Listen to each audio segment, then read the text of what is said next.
All right, and welcome back. As we move to DT and scoring the entire 60 marks, we're done with revising two chapters, guys. The first chapter was introduction, was important from an MCQ perspective. The second chapter, in our way of revision, is a head called IFHP, and that was also important because that could have a possible practical question for about 4 marks at least. And now moving to the next chapter, guys. This chapter is very, very, very important. It has a lot of small nuances. It has some amendments, and hence I'm really sure about 5 marks of the 60 marks of DT will come from this chapter. And we're talking about a chapter called residential status and scope of income. Really important. A lot of shortcuts here for you to do this really, really well. People will struggle, but you will not with this chapter because you've done this with a lot of shortcuts. Let me put it on the screen and let's start the revision of this next chapter called residential status and scope of income. Here we go, guys. Let's start. Guys, residential status and scope of income are two separate concepts. Which one do we start revising first? We start revising scope of income first. We'll do sections in a while, but guys, here again I want to remind you of the surgeon. Guys, the surgeon was almost always in India. He would not go out too often. He would take some small family vacation, but otherwise he was always in India. He had a brother. His brother would hardly come to India. He didn't like India. He felt India was too crowded, too noisy, too spicy, etc., and he would not come. But somewhere in the middle, guys, between the surgeon and the brother was the father. The father would spend 100 days in India, and the rest of the time he would spend in the US with the brother, with the other son for him. Guys, with these three people and other examples, we will try and understand the entire residential status and scope of income. Guys, let's first target scope of income.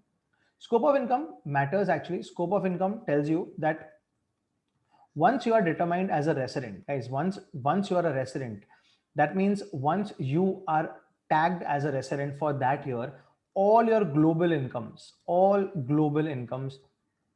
taxable in India. We will see. Let's say the surgeon, guys, the surgeon in our case became a resident, an ordinary resident, and hence unfortunately, he's very unhappy because his entire global income, whether it's earning in India or Islamabad or Ibiza or wherever he earns it, will be taxable in India. But of course, only the first receipt remittance are not supposed to be taxed. So that means if he earns some income, let's say in Bangladesh, and then it's taxed because of course his entire global income will be taxed, but the next year he gets it into India, again it will be taxed. No, only the first receipt is taxed. Guys, the moment you're a non-resident, then only DEER income is taxed, and that's the first shortcut which you should know, guys. Only DEER incomes are taxable in India. What is DEER income? R is received in India. Guys, only if the income is received in India. Guys, for a non-resident, only DEER income is taxable, and in DEER, let's try and see what the shortcut is. Only those income which are received in India. That means received in a bank account in India. Guys, SBI account in London is not a bank account in India. Next is any income that is accruing or arising in India. So let's say you have a job which was happening here, or a bank account, you had to put some money in a bank account in India. So the interest is accruing or arising here. Accruing basically means the best example is interest income. When you make an FD, every day some interest accrues to you, but it's paid to you at the end of every quarter. Next is if it's earned in India. Example, let's say you have a petrol pump or a hotel in India. So if it's earned in India, it will be taxable in India. So these three talk about an Indian connection. And next, deemed to accrue rise in India. The government put down 8 or 9 incomes, I, S, S, D, I, R, F, 8 incomes they said are deemed to accrue or arise in India. We'll see that in section 9. So guys, only if it's dear to India, will it become taxable in the hands of the non-resident. But what about there are some special people who are called resident but not ordinary resident.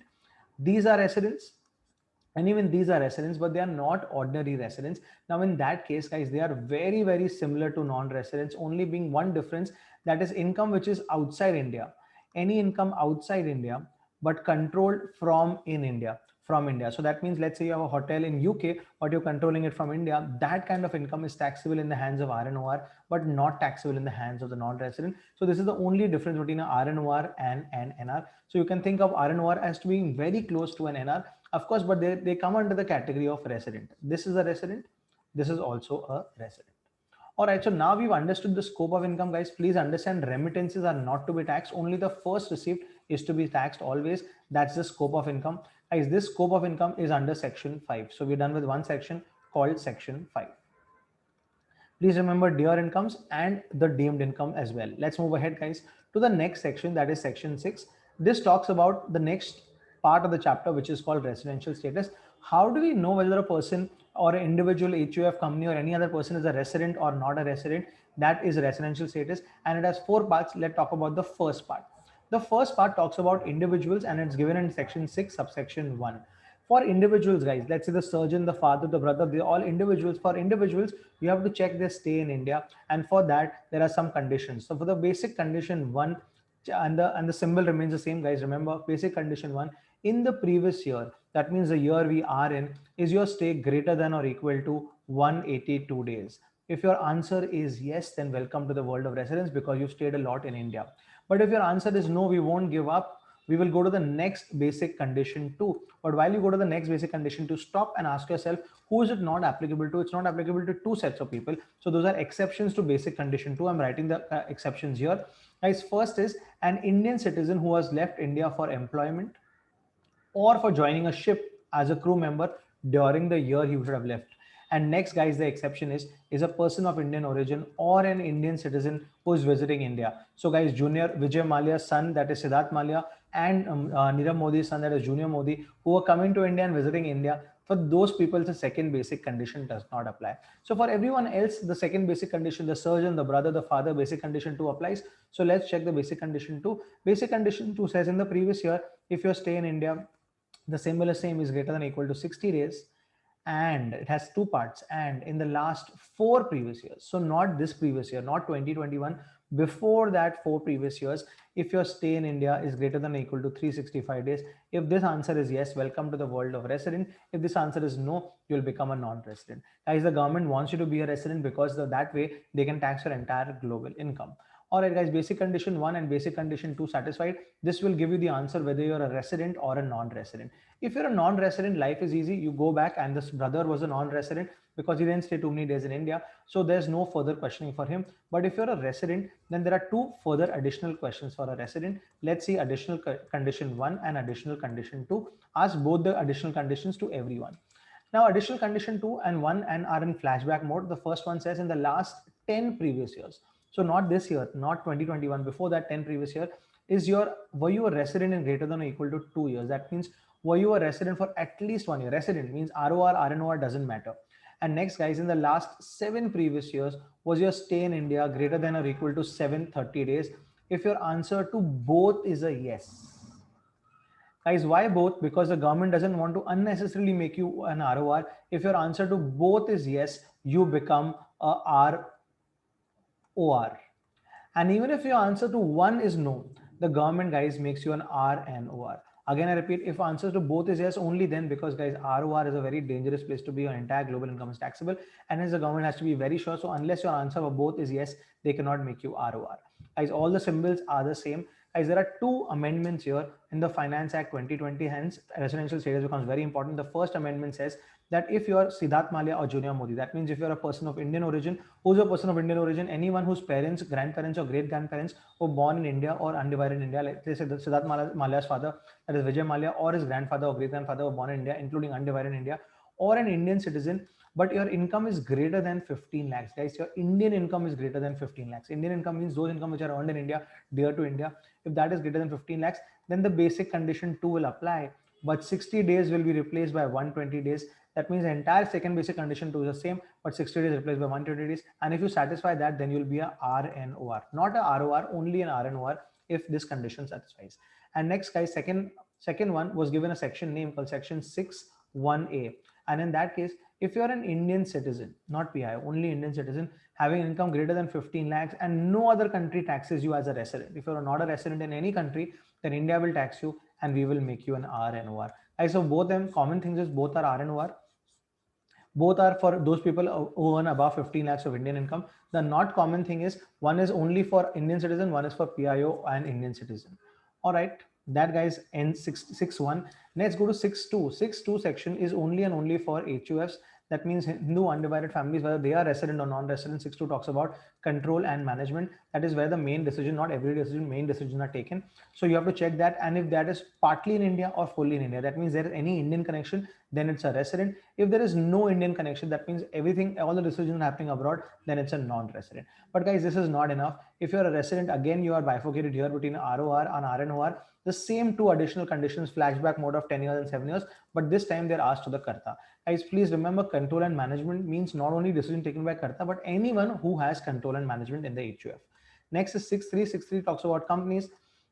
What about companies, guys? If a company is an Indian company, an Indian company means something which is registered in India, Indian company is always a resident. And what if it's a foreign company? Guys, if it's a foreign company, then you have to check where is the place of effective management. That means where are the main decisions being taken. Place of effective management is like control and management. So it's very, very similar. Example, let's take Tesla. Tesla, where is the place of effective management? Where does Elon Musk and his board of directors sit? They sit in the US, and hence that foreign company is a non-resident from India's perspective. But let's say there is a company whose all executives are in India. Let's say Tesla moves in entire operations from US to India, then in that case, the place of effective management will be India, and then it becomes a resident. So foreign, only for foreign company, only foreign companies write a poem.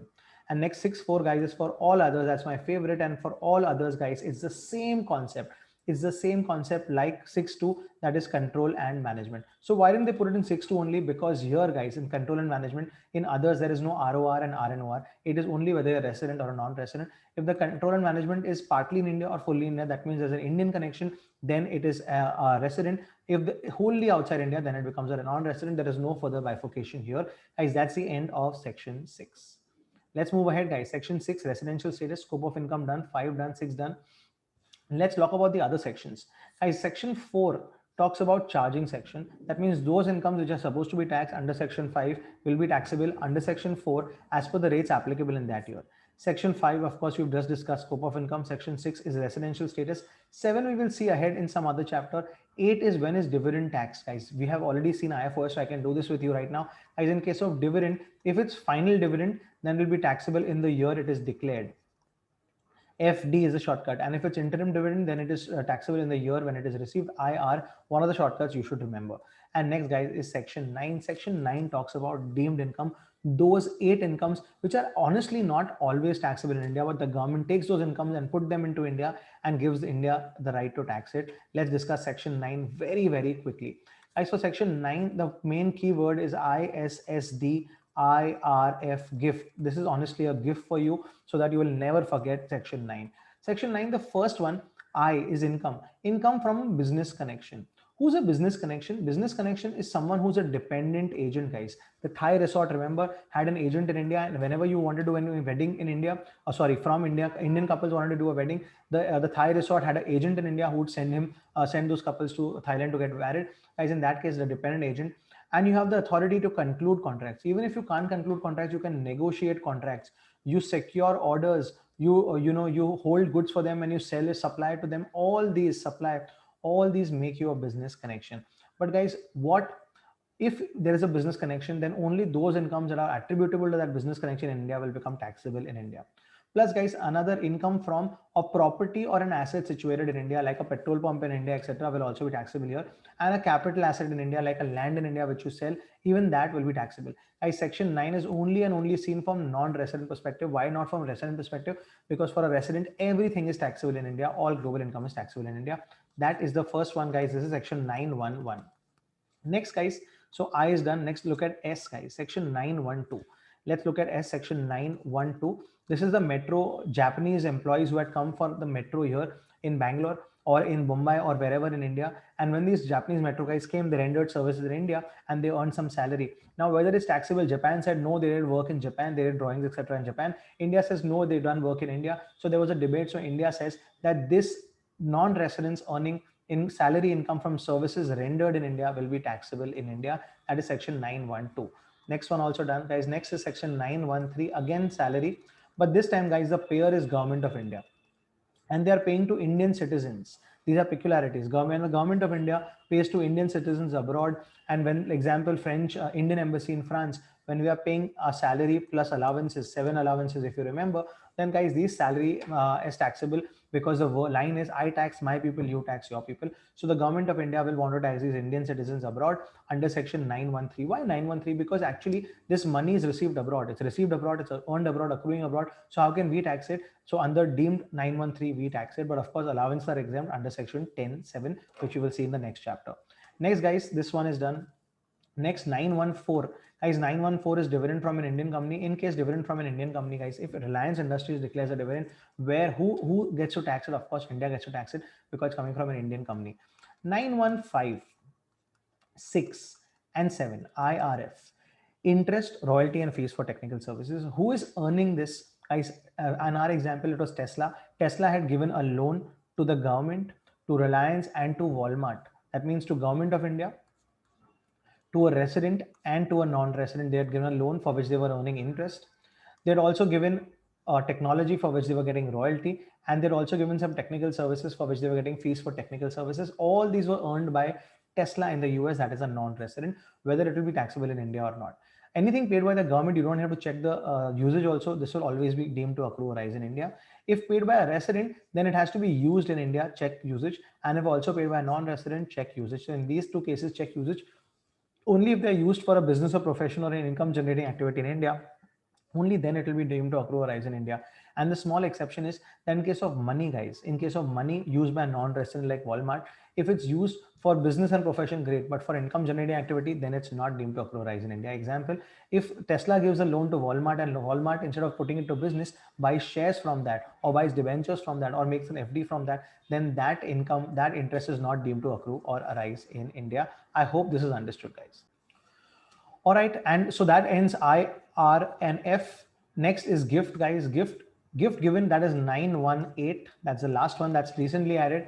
And gift given by a resident in India. If an Indian resident gives a gift to a non-resident abroad of more than 50,000, imagine you were giving Rakhi gifts, but instead of Rakhi gifts, you were sending a lot of money abroad, which was invested abroad, and you were trying to save tax or avoid tax. The government said, we know what you're trying to do. So this is deemed income not for you, but for the non-resident abroad. They will have to come to India and pay the taxes, etc. So this will avoid this kind of gifting to avoid tax. So section 918 says gifts given more than 50,000 to a person in a year will be taxable under 918 deemed income. Guys, with this, almost we're at the end of this new chapter, or this next chapter called residential status and scope of income, which goes on from section 4 to section 9. Very, very important from a theoretical perspective, from scope of income perspective. Of course, section 6.1 from residential status perspective is an absolutely important thing. I hope, guys, I hope this is understood. I hope this is understood. Look at the book right now, do the sums right now, and you'll be very, very well versed with this chapter. All right.